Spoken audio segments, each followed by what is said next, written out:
Kumukulo ng aking niluluto. Ilalagay ko na yung isda. Isdang tabang ito, borerawan.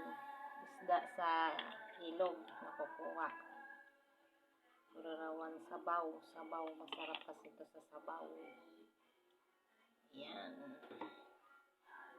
Tapos kung sangkat. Pakuloyin.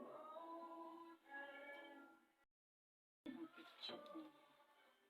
Sawag niya pichay.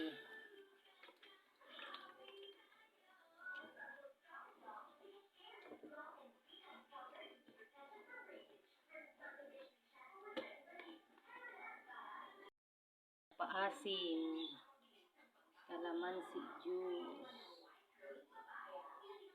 kamaylaang yan, tikman.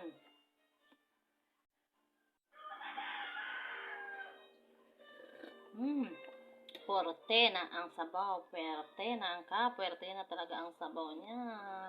Sarap-sarap ng sabaw. Ayan siya guys, yung isda sa ilog to, yung mahaba. Sarap.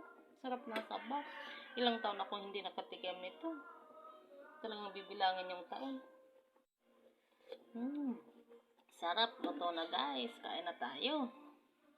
Habang mainit-init pa. Tayo.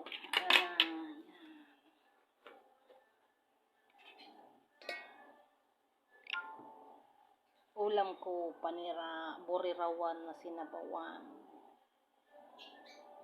Sarap-sarap. Yummy, yummy.